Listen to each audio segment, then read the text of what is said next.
Assalamualaikum warahmatullahi wabarakatuh. Perkenalkan, nama saya Rima Wardiana. Di sini saya akan memaparkan aksi nyata saya mengenai kurikulum merdeka dengan subtopik mengapa kurikulum perlu berubah. Selamat menyaksikan dan semoga dapat menginspirasi teman-teman semua. Apa itu kurikulum? Kurikulum merupakan seperangkat rencana dan pengaturan mengenai tujuan, isi, dan bahan pelajaran serta cara yang digunakan sebagai pedoman penyelenggaraan kegiatan pembelajaran untuk mencapai tujuan pendidikan tertentu. Tercantum dalam Undang-Undang Nomor 20 Tahun 2003 tentang Sistem Pendidikan Nasional Pasal 1/19. Kurikulum merupakan jantung pendidikan. Bagaimana seharusnya kurikulum? Seharusnya, kurikulum yang baik adalah kurikulum yang mampu menyesuaikan dengan perkembangan zamannya, mampu beradaptasi membangun kompetensi sesuai kebutuhan peserta didik. Kurikulum yang baik adalah kurikulum yang bersifat dinamis.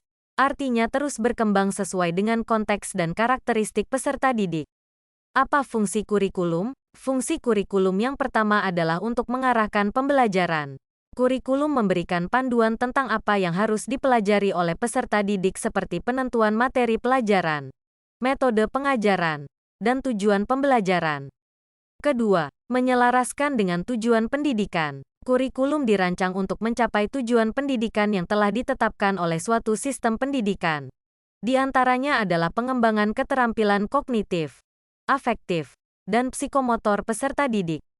Ketiga, mengembangkan keterampilan dan pengetahuan. Kurikulum dirancang untuk mengembangkan keterampilan dan pengetahuan yang diperlukan para peserta didik dalam menghadapi tantangan kehidupan sehari-hari serta mempersiapkan diri mereka untuk masa depan. Keempat, mendorong pemikiran kritis dan kreatif. Kurikulum bertujuan untuk merangsang pemikiran yang kritis, kreatif, dan kemampuan pemecahan masalah yang diterapkan melalui penyajian materi pelajaran dan metode pengajaran yang mendukung pengembangan kemampuan tersebut. Dan kelima adalah menyediakan evaluasi dan pengukuran. Kurikulum mencakup pengembangan sistem evaluasi dan pengukuran yang bertujuan untuk menilai kemampuan dan kemajuan peserta didik. Hal ini membantu guru, peserta didik, dan orang tua untuk memahami sejauh mana tujuan pembelajaran telah dicapai. Mengapa kurikulum perlu berubah? A. Agar relevan dengan perkembangan zaman. Karena saat ini, pengetahuan dan teknologi sangat berkembang pesat. Peserta didik juga perlu dibekali dengan pendidikan karakter untuk penyeimbang globalisasi. B. Agar dapat memenuhi kebutuhan belajar. Peserta didik diharapkan dapat memenuhi kriteria 4C, yaitu creative thinking, communication, collaboration, dan critical thinking. Kurikulum merdeka mengemas konsep pembelajaran yang berpusat pada peserta didik. C. Agar dapat menyiapkan generasi cemerlang di masa depan. Peserta didik yang cerdas dan berkarakter merupakan aset bangsa yang dipersiapkan untuk generasi emas yang dimulai dari jantungnya pendidikan, yaitu kurikulum.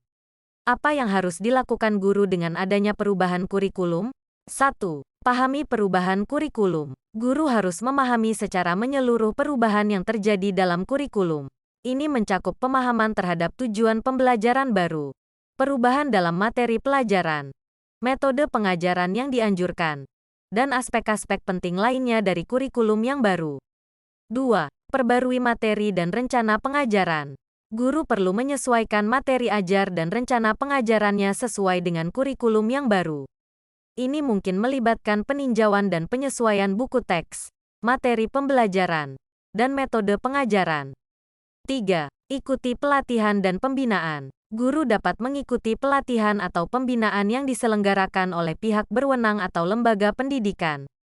Pelatihan ini dapat memberikan wawasan lebih lanjut tentang perubahan kurikulum dan memberikan keterampilan yang diperlukan untuk mengimplementasikannya dengan efektif. 4. Berpartisipasi dalam evaluasi dan peningkatan. Guru dapat memberikan umpan balik dan partisipasi aktif dalam proses evaluasi kurikulum. Pengalaman praktis mereka dapat memberikan masukan berharga untuk meningkatkan kurikulum di masa mendatang. 5. Terus belajar dan berkembang. Perubahan dalam kurikulum adalah kesempatan untuk pertumbuhan dan pembelajaran terus-menerus. Guru perlu terus mengembangkan diri, mengejar pelatihan tambahan, dan tetap memperbarui pengetahuan mereka.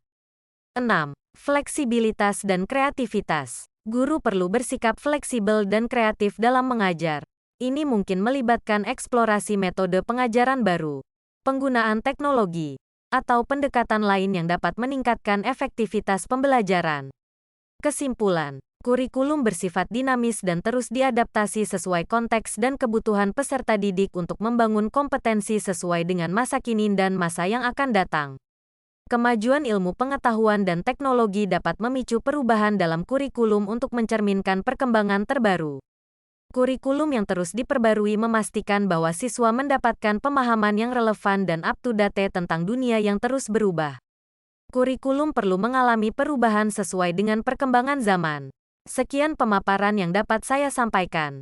Terima kasih. Semoga bermanfaat untuk teman-teman.